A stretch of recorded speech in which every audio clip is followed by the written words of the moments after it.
Goeiemôre en baie welkom by ons Woensdagoordenkings. Vertrou dit gaan goed met jou en dat jy opgewonde is vir die dag wat voorlê. Nou, verlede Sondag het ek gesels oor Psalm 23.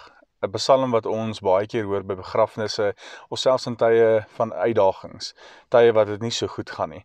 Want dit bring troos, dit bring 'n nabyheid van die Here na vore. Maar Psalm 23 gaan eintlik soveel meer as net troos.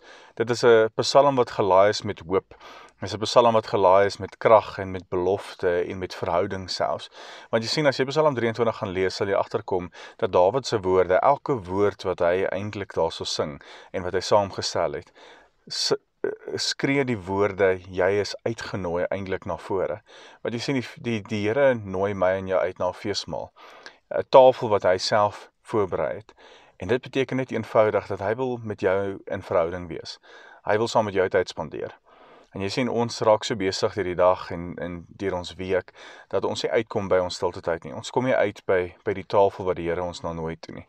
En hy doen dit in die middel van ons omstandighede, in die middel van ons krisisse, in die middel van ons uitdagings, waar ook al jy jouself bevind, hy nooi ons uit. Hy wag nie dat ek en jy op 'n sekere plek kom in ons lewens, voordat ons reg is vir hom, om saam met hom tyd te spandeer. Nee, hy nooi ons in die middel van dit, want hy sê, ek berei 'n feesmaal voor die oë van al jou vyande.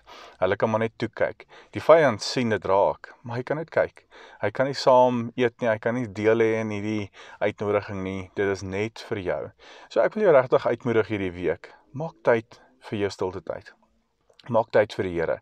Maak tyd om in sy teenwoordigheid te rus. Gaan na die tafel toe wat hy self voorberei het, wat nie met mense se hande voorberei is nie, maar met sy hande, wat hy tyd ingesit het en nie net sommer enige iets bymekaar gekrap het om vir jou bymekaar te sit nie. Nee.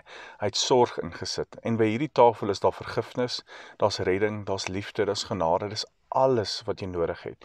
So ek wil jou uitnooi hierdie week, maak tyd vir die Here, gaan na die tafel toe, geniet sy teenwoordigheid, gaan rus in sy teenwoordigheid, en moenie verskonings maak hoekom jy nie by sy voete kan uitkom nie. Moenie verskonings maak hoekom jy nie in sy teenwoordigheid kan gaan rus nie, want daar sal altyd verskonings wees.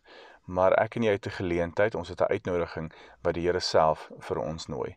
So mag jy 'n lieflike week hê, mag die Here jou seën en mag jy die Here se teenwoordigheid geniet tot in oorlopends toe. Totsiens.